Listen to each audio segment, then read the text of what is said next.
नमस्कार विद्यार्थियों, आपका मेरे चैनल विकास एजुकेशन पॉइंट पर स्वागत है।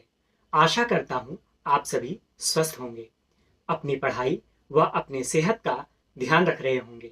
विद्यार्थियों, आज मैं आपको क्लास 10th के सामाजिक विज्ञान विषय से इतिहास, भारत व समकालीन विश्व भाग 2 से फर्स्ट लेसन पहला पाठ यूरोप में राष्ट्रवाद का उदय पाठ का अध्ययन करेंगे। जिन बोर्ड्स व विद्यालय में एनसीईआरटी की बुकें पढ़ाई जाती हैं, यह चैप्टर उन सभी के लिए महत्वपूर्ण है। आइए पढ़ते हैं व समझते हैं।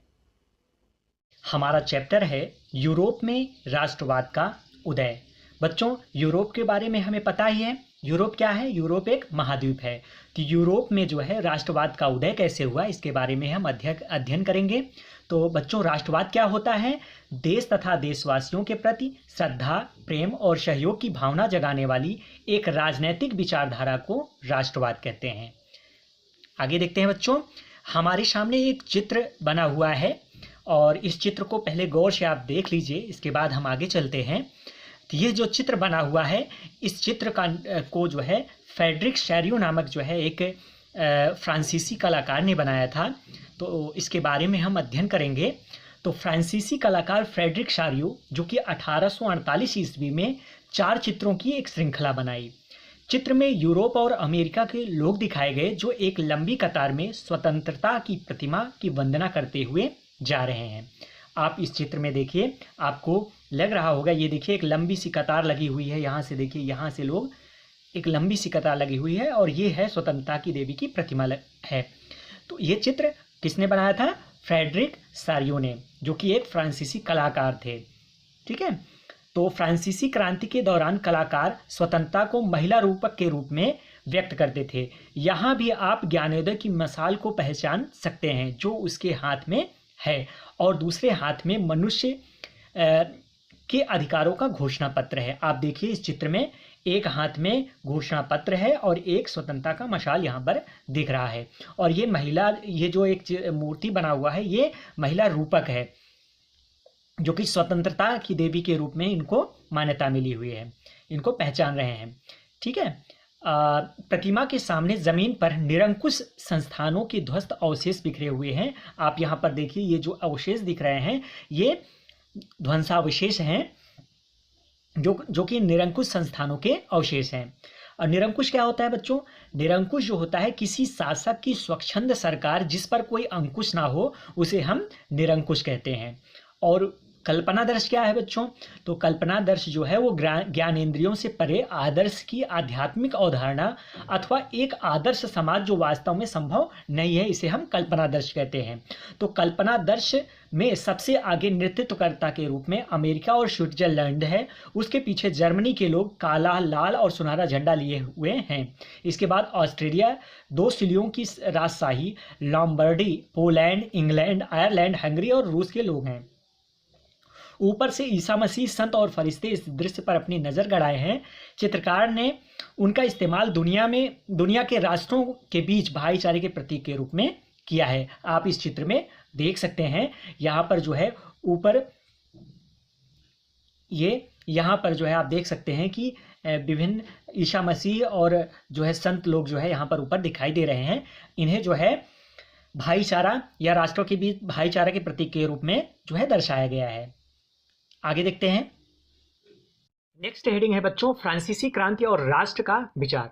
राष्ट्रवाद की पहली स्पष्ट अभिव्यक्ति 1789 ईस्वी में फ्रांस के साथ शुरू हुई। क्रांति ने घोषणा की कि अब लोगों द्वारा राष्ट्र का गठन होगा और वह उनकी नियति तय करेंगे।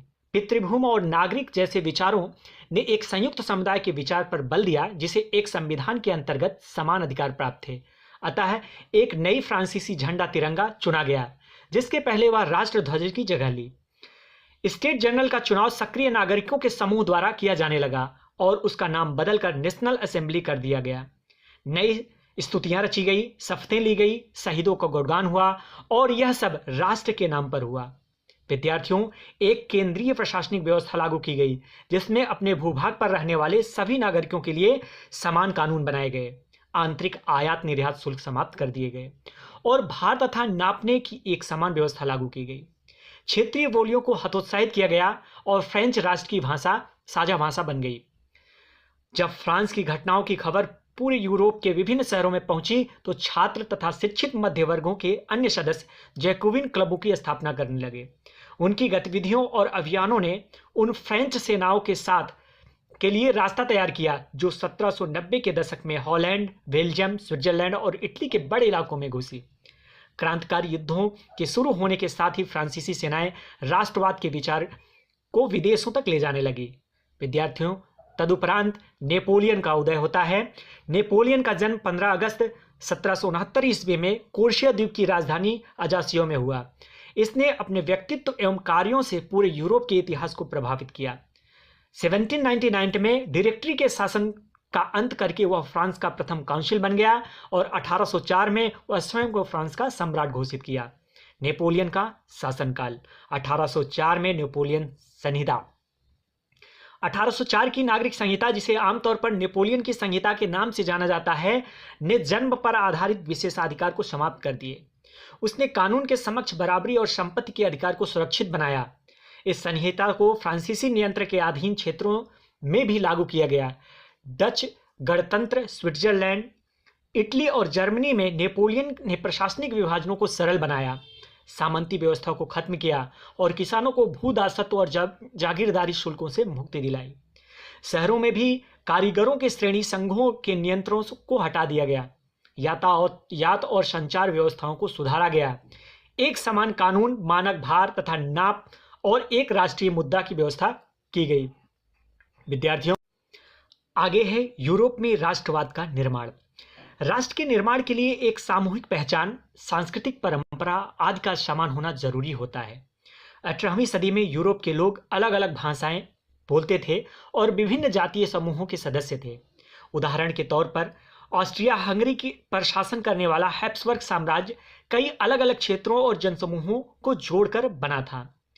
इसमें एल्प्स के टिराल, ऑस्ट्रिया और सुडेटेनलैंड जैसे इलाकों के साथ साथ बोहेमिया भी शामिल था, जहां के कुलीन वर्ग में जर्मन भाषा बोलने वाले ज्यादा थे। विद्यार्थियों, हैब्सबर्ग साम्राज्य में लॉम्बार्डी और वेनेसिया जैसे इतालवी भाषी प्रांत भी शामिल थे। हंगरी के आधे लोग मैंग्यार भाषा बोलते थे, जबकि बाकी लोग विभिन्न बोलियों का इस्तेमाल करते थे। गलीशिया के कुलीन वर्ग पोलिश भाषा बोलते थे। इन प्रभावशाली समूहों के अलावा हैब्सबर्ग साम्राज्य की सीमा रेखाओं के भीतर भारी संख्या में खेती करने वाले लोग अधीन अवस्था में रहते थे, जैसे उत्तर में बोहेमिया और स्लोवाक कार्नियोला में स्लोवेन्स, दक्षिण में क्रोएट तथा पूरब की तरफ ट्रांसिल्वेनिया में रहने वाले रोमन लोग। यूरोपीय समाज की संरचना। तो 19वीं सदी से पहले यूरोपीय समाज दो भागों में बटा था। विद्यार्थियों, उच्च वर्ग और निम्न वर्ग। तो उच्च वर्ग जिसे कुलीन वर्ग के अंतर्गत आते हैं और निम्न वर्ग जिसमें कृषक वर्ग आते थे। तो उच्च वर्ग में सामाजिक और राजनीतिक रूप से जमीन का मालिक कुलीन वर्ग यूरोपीय महाद्वीप का सबसे प्रभुत्वशाली वर्ग था। वे ग्रामीण इलाकों में जायदाद और शहरी हवेली के मालिक थे। राजनीतिक कार्यों के लिए तथा उच्च कार्यों में के बीच वे फ्रेंच भाषा का प्रयोग करते थे। उनके परिवार अक्सर वैवाहिक संबंधों से आपस में जुड़े होते थे। यह शक्तिशाली कुलीन वर्ग संख्या के लिहाज से एक छोटा सा समूह था, जबकि निम्न वर्ग या कृषक वर्ग भूमिहीन थे। जमीन किराएदार पर मतलब किराए पर जो है लेकर के खेती करते थे। जनसंख्या के अधिकांश लोग कृषक थे। किसी भी प्रकार का अधिकार प्राप्त नहीं था इनको। इसके बाद बच्चों एक नया वर्ग का उदय होता है, नया मध्य वर्ग। श्रमिक वर्ग के लोग और मध्य वर्ग के उद्योगपतियों, व्यापारियों और सेवा क्षेत्र के लोग नए सामाजिक समूह के अस्तित्व में आए। कुलीन विशेषाधिकारों की समाप्ति के बाद शिक्षित और उदारवादी मध्य वर्गों के बीच ही राष्ट्रीय एकता के विचार लोकप्रिय हुए। आइए आगे देखते हैं बच्चों, उदारवादी राष्ट्रवाद के क्या मायने थे। तो उदारवाद क्या है बच्चों? उदारवाद यानी लिबरलिज्म शब्द लैटिन भाषा के लेवर पर आधारित है, जिसका अर्थ है स्वतंत्रता, आजाद। नए मध्य वर्गों के लिए उदारवाद का मतलब था व्यक्ति के लिए आजादी और कानून के समक्ष सबकी बराबरी। राजनीतिक क्षेत्र में उदारवाद, उदारवाद को दो तरह से हम समझ सकते हैं, राजनीतिक क्षेत्र में और आर्थिक क्षेत्र में। तो राजनीतिक क्षेत्र में उदारवाद, राजनीतिक रूप से उदारवाद एक ऐसी सरकार पर जोर देता था जो सहमति से बनी हो। उदारवाद निरंकुश शासक और पादरी वर्ग के विशेषाधिकारों की समाप्ति और संविधान तथा संसदीय प्रतिनिधि सरकार का पक्षधर था। 19वीं सदी में उदारवादी निजी संपत्ति के स्वामित्व की अनिवार्यता पर भी बल देते थे, लेकिन यह जरूरी नहीं था कि कानून के समक्ष बराबरी का विचार सबके लिए मताधिकार के पक्ष में था। जैसे क्रांतिकारी फ्रांसीसी उदारवादी प्रजातंत्र का पहला राजनीतिक प्रयोग था और वहां मत देने और चुने जाने का अधिकार केवल संपत्तिवान पुरुषों को ही हासिल था। संपत्ति विहीन पुरुष और सभी महिलाओं को राजनीतिक अधिकारों से वंचित रखा गया था। केवल थोड़े समय के लिए जैकोबिन शासन के समय सभी वयस्क पुरुषों को मताधिकार प्राप्त था, मगर नेपोलियन संहिता पुनः सीमित मताधिकार वापस लाई और उसने महिलाओं को अवयस्क दर्जा देते हुए उन्हें पिताओं और पतियों के अधीन कर दिया। विद्यार्थियों, आर्थिक क्षेत्र में उदारवाद, ये बाजारों को मुक्ति, इसमें जो है बाजारों को मुक्ति मिली और चीजों तथा पूंजी के आवागमन पर राज्य द्वारा लगाए गए नियंत्रणों को खत्म करने के पक्ष में था। ये विद्यार्थियों, नए वाणिज्यिक वर्ग ऐसी परिस्थितियों को आर्थिक विनिमय और विकास में बाधक मानते हुए एक ऐसे एकीकृत आर्थिक क्षेत्र के निर्माण के पक्ष में तर्क दे रहा था जहां वस्तुओं, लोग और पूंजी का आवागमन बाधा रहित हो। इसके लिए 1834 ईस्वी में प्रसा की पहल पर एक शुल्क संघ जालवेराइन स्थापित किया गया, जिसके अधिकांश जर्मन राज्य शामिल थे। इस संघ ने शुल्क अवरोधों को समाप्त कर दिया और मुद्राओं की संख्या 2 कर दी, जिससे पहले 30 से भी ऊपर थी। रेलवे के जाल की गतिशीलता बढ़ाई और आर्थिक हितों को राष्ट्रीय एकीकरण में सहायक बनाया। उस पर पनप रही व्यापक राष्ट्रवादी भावनाओं को आर्थिक राष्ट्रवाद की लहर ने मजबूत बनाया। विद्यार्थियों, 1815 के बाद एक नया रूढ़िवाद। तो रूढ़िवाद क्या होता है? एक ऐसी राजनीतिक दर्शन जो परंपरा स्थापित संस्थानों, पौराणिक परंपराओं और रिवाजों पर बल देता है। 1815 में ब्रिटेन, रूस, प्रशा और ऑस्ट्रिया जैसी यूरोपीय शक्तियों, जिन्होंने मिलकर नेपोलियन को वाटरलू की लड़ाई में हराया, रूढ़िवादी राज्य और समाज के स्थापित पारंपरिक संस्थाएं जैसे राजतंत्र, चर्च, सामाजिक ऊंच नीच, संपत्ति एवं परिवार को बनाए रखना चाहते थे। इसके लिए उन्होंने नेपोलियन के समय हुए बदलावों को खत्म किया, जिसके लिए एक समझौता किया गया। वह समझौता वियना समझौता या वियना संधि थी। इस सम्मेलन की मेजबानी ऑस्ट्रिया के चांसलर ड्यूक मेटरनिख ने की। 1815 की वियना संधि का उद्देश्य नेपोलियन युद्ध के दौरान हुए बदलावों को खत्म करना था, जिसके अंतर्गत फ्रांसीसी क्रांति के दौरान हटाए गए बूर्बो राजवंश को पुनः सत्ता प्रदान किया गया। फ्रांस की सीमाओं पर कई राज्य कायम कर दिए गए ताकि भविष्य में फ्रांस विस्तार न कर सके। उत्तर में नीदरलैंड का राज्य स्थापित किया गया है, जिसमें बेल्जियम शामिल था। दक्षिण में पिडमांट में जिनेवा जोड़ दिया गया। प्रसा को पश्चिमी सीमा पर तथा ऑस्ट्रिया को उत्तरी इटली पर नियंत्रण सौंपा गया। नेपोलियन द्वारा स्थापित 39 राज्यों का जर्मन महासंघ बरकरार रखा गया। पूर्व में रूस को पोलैंड का हिस्सा दिया गया तथा प्रसा को सक्सनी का एक हिस्सा दिया गया और राजतंत्र बहाल किया गया। तदुपरांत बच्चों, क्रांतिकारी भाव उत्पन्न हुए। आइए क्रांतिकारियों के बारे में समझते हैं। क्रांतिकारियों ने अंदर ही अंदर एक गुप्त संगठन का निर्माण किया, जिसका उद्देश्य था स्वतंत्रता और मुक्ति के लिए प्रतिबद्ध होना, वियना कांग्रेस के बाद स्थापित की गई व्यवस्थाओं का विरोध करना था और राष्ट्रवाद के लिए संघर्ष करना क्रांतिकारी होने के लिए जरूरी था। इसके बाद बच्चों, इटली का क्रांतिकारी जोसेफे मैत्सिनी के बारे में जानेंगे हम। इटली का क्रांतिकारी जोसेफे मैत्सिनी का जन्म 1807 ईस्वी में जिनेवा में हुआ था। वह कार्बोनारी के गुप्त संगठन का सदस्य था। 24 साल की उम्र में लिगुरिया में क्रांति करने के लिए उसे बहिष्कृत किया गया। तत्पश्चात उसने 2 भूमिगत संगठनों की स्थापना की, मार्सेई में यंग इटली और बर्न में यंग यूरोप। विद्यार्थियों, जिसके सदस्य पोलैंड, फ्रांस, इटली और जर्मन राज्यों के समान विचार रखने वाले युवा थे। मेटरनिख ने जूसेपे मैत्सिनी को हमारी सामाजिक व्यवस्था का सबसे खतरनाक दुश्मन बताया।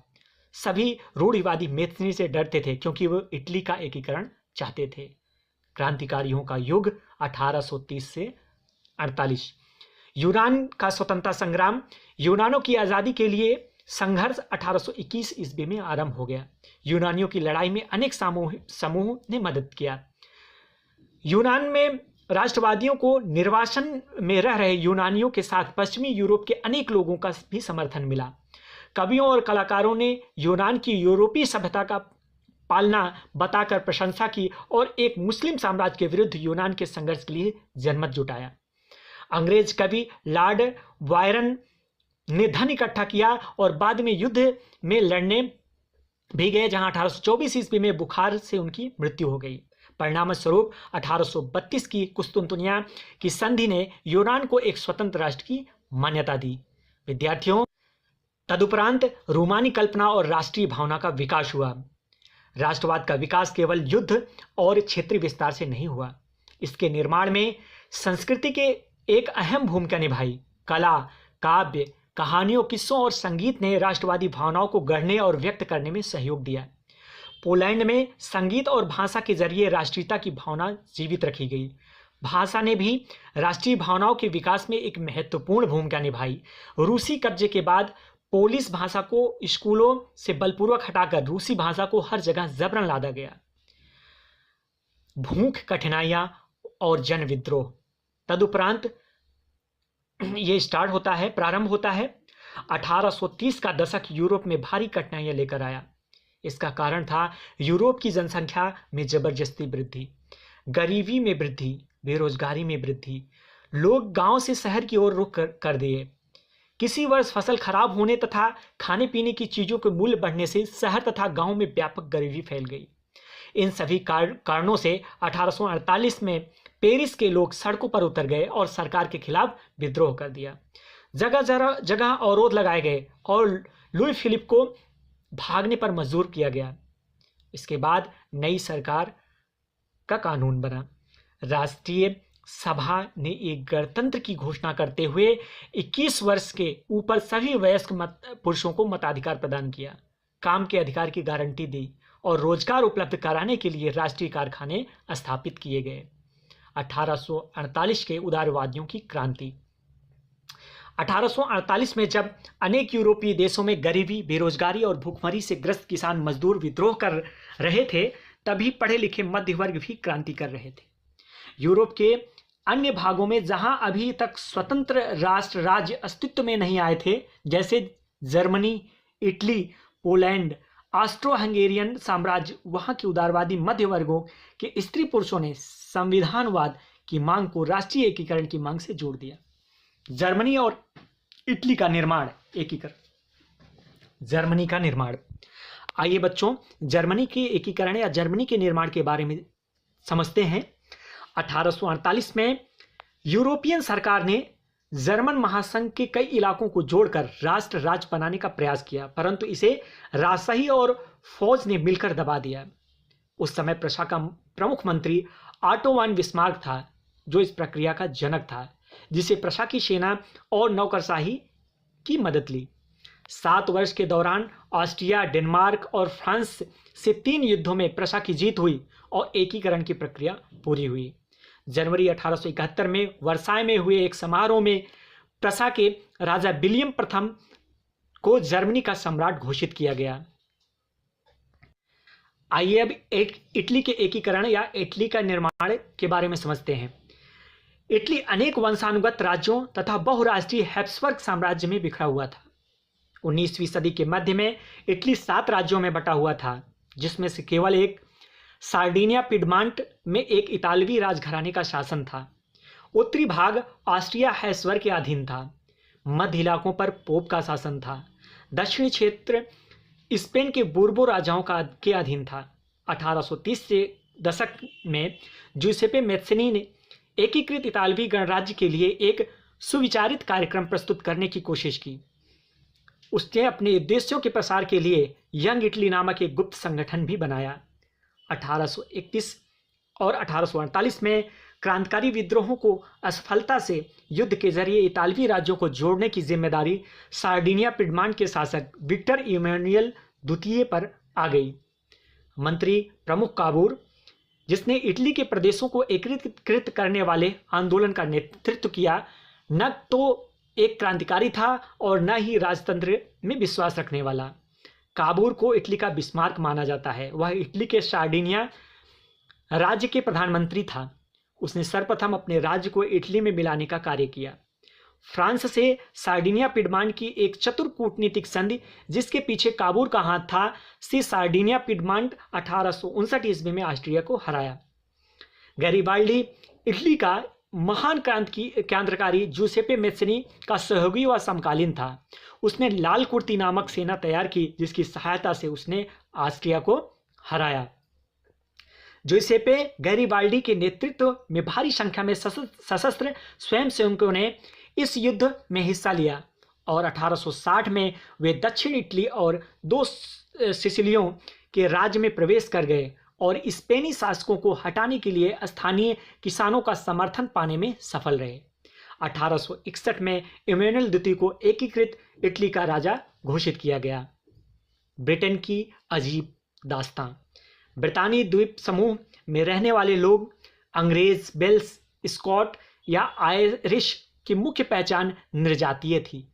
इंग्लैंड और स्कॉटलैंड के बीच एक्ट ऑफ यूनियन, जो कि 1707 ईस्वी में हुआ था, से United kingdom of great Britain का गठन हुआ। वोल्फटोन और उसकी यूनाइटेड आयरिशमैन, जो कि 1798 ईस्वी में हुआ, की अगुवाई में असफल विद्रोह के बाद 1801 ईस्वी में आयरलैंड को बलपूर्वक यूनाइटेड किंगडम में शामिल कर लिया गया। इंग्लैंड, स्कॉटलैंड, आयरलैंड ये मिल करके यूनाइटेड किंगडम बने। राष्ट्र के निर्माण के बाद आंग्ल संस्कृति का प्रचार प्रसार किया गया। नए ब्रिटेन के प्रतीक चिन्हों ब्रितानी झंडा, यूनियन जैक बनाया गया। राष्ट्रीय गान God save our noble king को खूब बढ़ावा दिया गया। राष्ट्र की दृश्य कल्पना। बच्चों, रूपक क्या होता है? जब किसी अमूर्त विचार जैसे लालच, ईर्ष्या, स्वतंत्रता, मुक्ति को किसी व्यक्ति या किसी चीज के जरिए इंगित किया जाता है तो उसे हम रूपक कहते हैं। नारी रूपकों का आविष्कार कलाकारों ने 19वीं सदी में किया।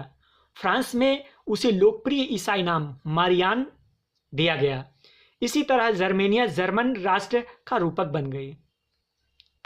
विद्यार्थियों, अब कुछ प्रतीक हैं, उनके अर्थों के बारे में समझते हैं। तो टूटी हुई बेड़ियां, इसका महत्व आजादी मिलना। बाज छाप कवच, जो कि जर्मन साम्राज्य का प्रतीक व शक्ति माना गया। बलूत पत्तियों का मुकुट बहादुरी का प्रतीक है। तलवार, मुकाबले की तैयारी। तलवार पर लिपटी जैतून की डाली, ये शांत की चाह को दर्शाता है। काला, लाल और सुनहरा तिरंगा। 1848 में उदारवादी राष्ट्रवादियों का झंडा, जिसे जर्मन राज्यों के ड्यूक ने प्रतिबंधित घोषित कर दिया। और उगते सूरज की किरणें एक नए युग का सूत्रपात को दर्शाता है। विद्यार्थियों, राष्ट्रवाद और साम्राज्यवाद। तो साम्राज्यवाद क्या है? साम्राज्यवाद के अंतर्गत एक देश अपने सैन्य बल और अन्य संसाधनों की सहायता से अपनी शक्ति एवं प्रभाव का विस्तार करने की नीति अपनाता है। 19वीं सदी तक राष्ट्रवाद की भावना साम्राज्यवाद में बदलने लगा था। 1871 के बाद यूरोप में गंभीर राष्ट्रवादी तनाव का स्रोत बाल्कन क्षेत्र था। इस क्षेत्र की भौगोलिक और जातीय विभिन्नता थी, जिसमें आधुनिक रोमानिया, बुल्गारिया, अल्बेनिया, यूनान, Macedonia, Croatia, Bosnia Herzegovina, Slovenia, Serbia और मॉन्टेनिग्रो शामिल थे। बाल्कन क्षेत्र में रूमानी राष्ट्रवाद के विचारों के फैलने और ऑटोमन साम्राज्य के विघटन की से स्थिति काफी विस्फोटक हो गई। रूस, जर्मनी, इंग्लैंड, ऑस्ट्रो हंगरी की हार ताकत बाल्कन पर अन्य शक्तियों की पकड़ को कमजोर करने के क्षेत्र में अपने प्रभाव को बढ़ाना चाहती थी। इससे इस इलाके में कई युद्ध हुए और अंततः प्रथम विश्व युद्ध हुआ, जिससे राष्ट्रवाद की भावना पूरे विश्व में फैल गई। इस प्रकार से आज का हमारा ये चैप्टर यूरोप में राष्ट्रवाद का उदय समाप्त होता है। धन्यवाद।